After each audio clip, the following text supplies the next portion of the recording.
incredibly complex life gets simpler. So it is a transition thing to understand, so that the mind gets clearer. One of the descriptions of saddha, of confidence, is that it clarifies the mind. So when you see these instructions and you go, yeah, that's pretty basic. Like, so far I haven't heard anything which I don't understand. The mind gets clear. But when you start saying, you start sort of about meditation, and people start going off or talking about things that are way speculative or make you unnervous or cloudy or sort of based on strange things, then it gets not clear. Okay, so mainly this is to see, alright, it's stable, it's sensible, it's recognisable, I can do it. That's basically it. And once the mind gets those ideas, then confidence should start to rise. See, I can do it. And a lot of the initial aims should be quite simple as well. We shouldn't set ourselves with targets sort of too high. Just simply to try to improve concentration. That's quite like. When we do the meditation in a quarter of an hour, give yourself a simple aim. Like, for example, all I'm aiming to do is to improve my concentration. That's it. So one of the exercises we'll be doing is Kasina, visualising a sphere, or concentrating on the nose. Here, this is one we'll do. Just breathing in and breathing out, and concentrating up to the number of 8. So one breath in, one breath out. That's 1. Breathe in, breathe out. 2. So if you just set yourself a simple task, it's like if you start jogging and you just say, well, I'm just going to jog up to the end of the road and back again, you should be able to do that. But if you just set off to go, to try to do too much, to change your heart rhythm or something, it will be just too much. So simple tasks that you can do and come back and know that you did it best that you can do. It's very important. So give yourself compassion and calmness. During the meditation, one of the things we want to do is to practice concentrating on a self-made object. The self-made object being a sphere. It's quite difficult to do at first. Practice makes it possible to do.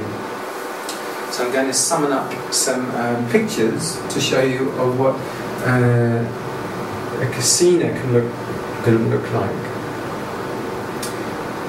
This really helps to still the mind, to calm the mind, and to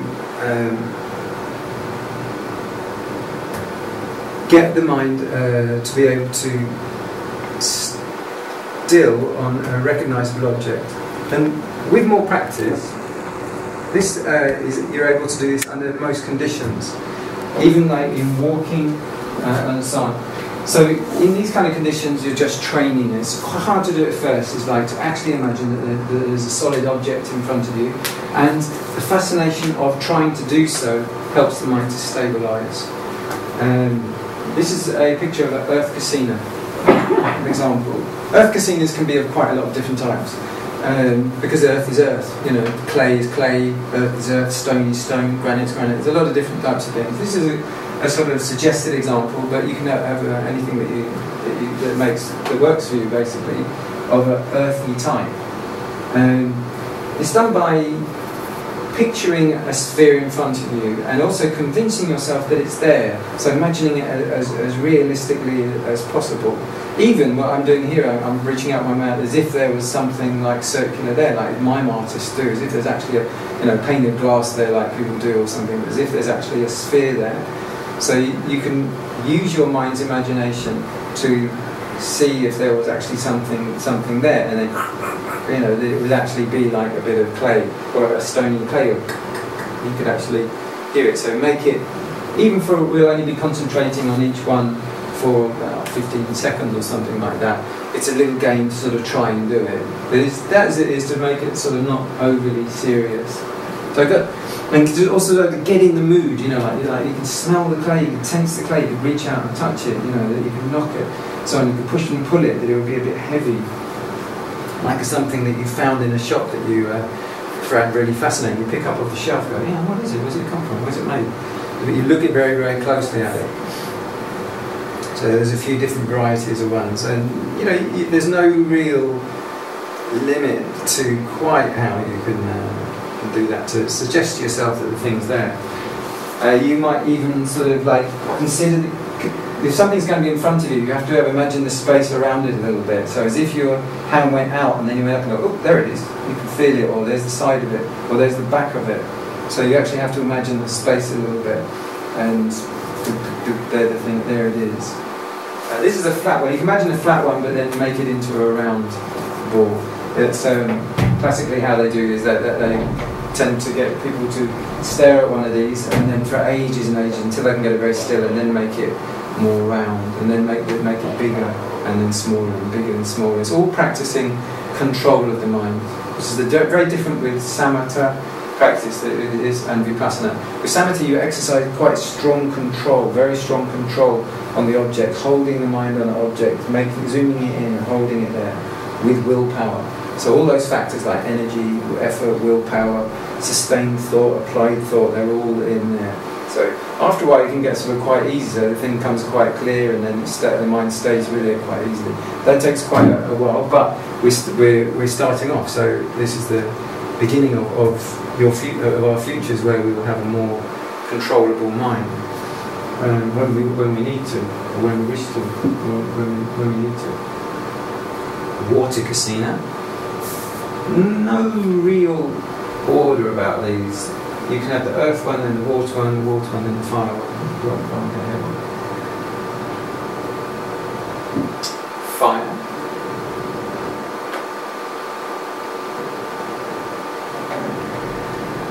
So, going from fire Kasina, and then a water Kasina looks something like this. And an earth Kasina would look something like that. Water Kasinas, fire Kasinas. So you can experiment, use your own experience. Air Kasina, you can't really visualise because air can't be seen. But you know air's there from, like an air conditioner or a draft in the window or something. So you use a similar thing like that. Often nowadays I skip over the air one because I find it just a little bit too difficult. They're not that useful, So we can happily do the first three: earth, water, and fire. And the air Kasina, if anything, is quite similar. You can refer to the shape of the air inside your nose as it breathes in, breathes out. You've got two nostrils like that, but you experience them as sort of like a one thing. So, just to give you some clues. So Air Kasina, you can use some props, smoke blowing through it, dust blowing through it, to sort of suggest the turbulence of the air. And then I tend to use nowadays a rainbow sequence. So this is showing the classical sequence that's taught in the texts. This is but actually nowadays I tend to go the red Kasina through orange to yellow Kasina. Yellow turns to lime green, goes to dark green, goes to blue Kasina. Blue turns to white. So there's like a rainbow transition. But I'm doing all this, but it stays still. It's just the colour of it changes. And then white Kasina, and then light Kasina. It looks like a projector light, very, very bright, like that. But this is the classical sequence that's given in the books. And I don't see any particular reason for that personally. They call it peacock neck blue. Blue, yellow, they got yellow, red. So mine are going red, yellow through orange, yellow, green, blue, and then blue, white, and then turn the electric on, bright light like that. So these are concentration exercises, they're willpower exercises, they're imagination exercises, and if you can invest with them, some sort of degree of emotion, of interest, then that's good, that's what it's there for. And this prepares the mind for Vipassana as well. Gets the mind nicely collected, energized. It's a workout, it's a gymnastic exercise, it's yoga of the mind. Trying to make it do all these things, and it keeps letting go, and then you do it again, and let go, and try it again. It's exercising mind. It's like mental arithmetic, going, it's the same sort of thing. We're working very hard. So you find you have to relax, you have to be patient, you have to calm down. All those things gets the mind exercising Also, this sort of right brain side of things. Right brain type of stuff, which is more conceptual, artistic, less linguistic type of thing. You know, it's getting it in that zone where it's a bit more imaginary. So once we get the light thing, this is a light which is surrounded in an area, and then you turn off the light or make it vanish, and you start to just consider the room. So before we set off, sort of like capture the room as if you've got one of those panoramic cameras, and you just take a look around, so that when we get to the point of vanishing the kasina and going, okay, go, and you go, you're able to go, right, as if you've got your eyes shut, but as if you could look round.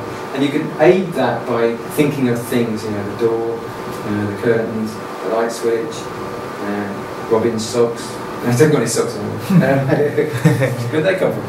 You know, cushions, the crystals, the plug, the floor, the lead, the mat, you know, like bit by bit by bit. That just enables you to go point to point to point. If you can get it so you can't go, don't need to go point to point, but you can just scan slowly around, as if or you can see something quite big like a whole wall, and slowly around. The space around is how I use this meditation. One is the object with a black environment, which is what this is, and then you take away the object, and then you take away the black environment and just recall the environment around. So it's still conceptual, but it's in the present moment, and so you're using memory of what is with memory of what is, what was with memory of what is, if you like. So it's kind of perception, not perception. It's using memory that's not really memory. It's a memory of what's actually present. You see what I mean? So it kind of it cancels out, and it's very. While you're doing that, your mind is something like a mirror, only reflecting what is. So this being with what is very important to stilling the conceptual mind.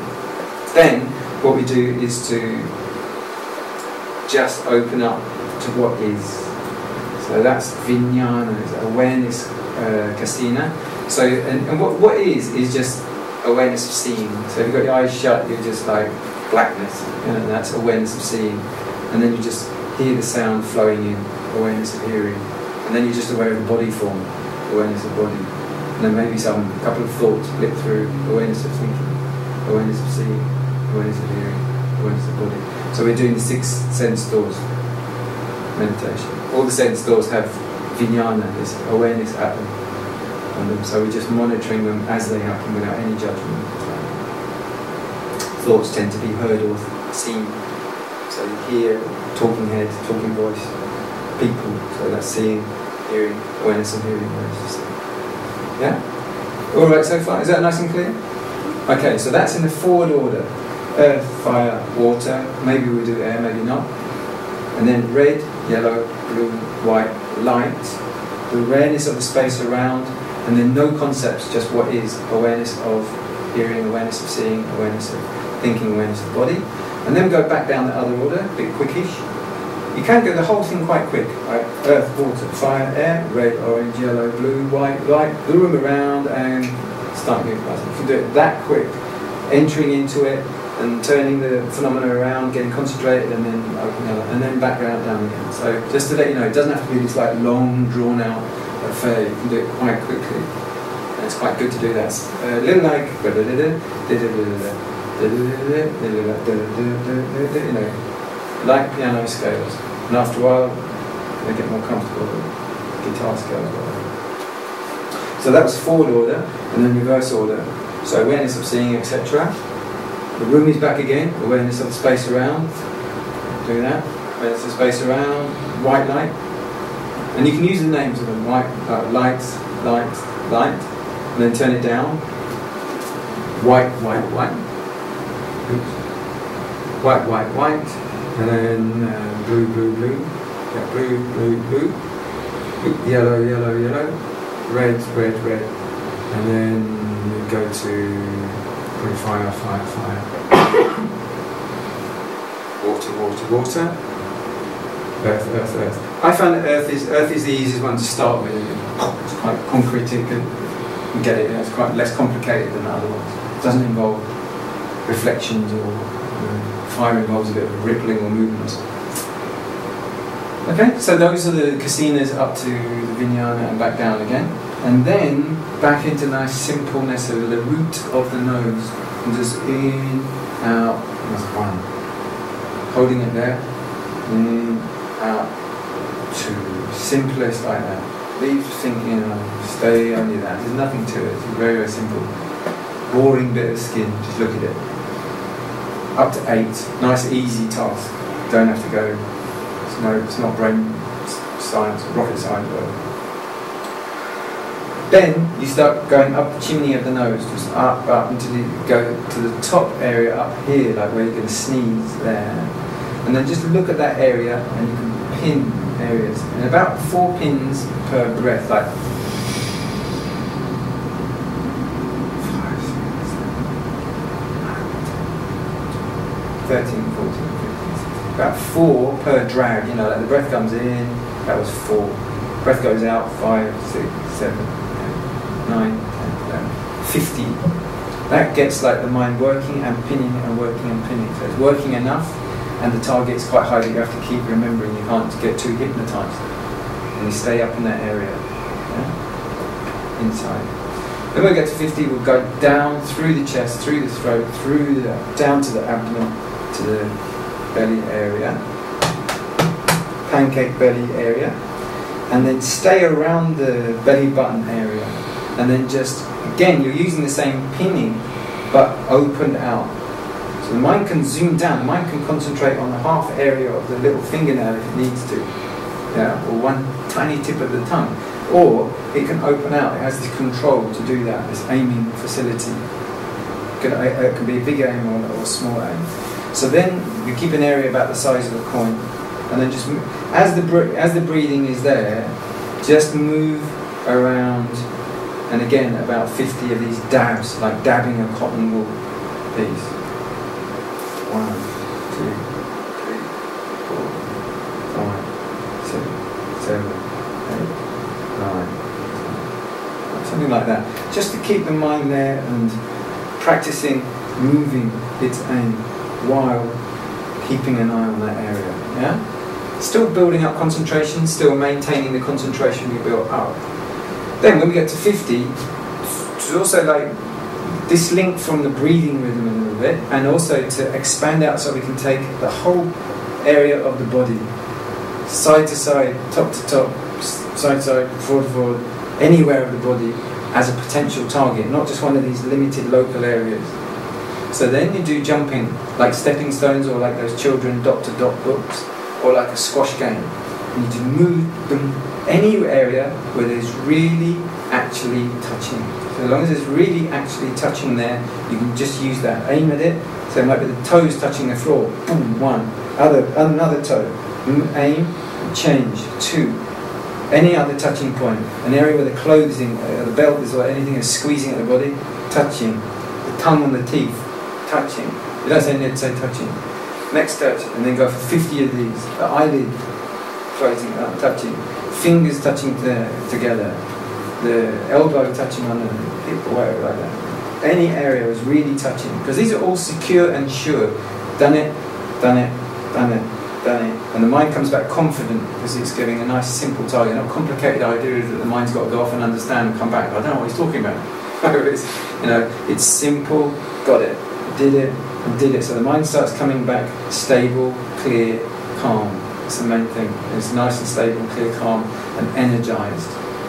Energized in the sense of being clear. So up to 50 of those, we'll do 1, 2, 3, 4. Not linked with the breathing, just jumping around the body. 1, 2, 3, 4. Making it interesting. Go backwards down the pattern that you did. Right? And then the next thing, come back to here and just only watch it with a rising, falling, rising, falling. Pancake area, opened out, look around by that sort of area. Not controlling, just observing any movement that's there. Okay, quite a large area. And your viewpoint can be inside or it can be outside, can be side view. Or a bit of both. I look through and then go and then have a look back at it as it's falling. The more dissolved you feel, the more you're able to do that. Just look from different viewpoints. Not so much like locked up in your head, looking down like rising, falling, And then what we start to do is to fill in the gap between falling and rising by flooding the awareness through the body. Rising, falling, sitting, flood out that area. And then come back again, rising, falling, sitting, rising, falling, so it's flooded out. Okay.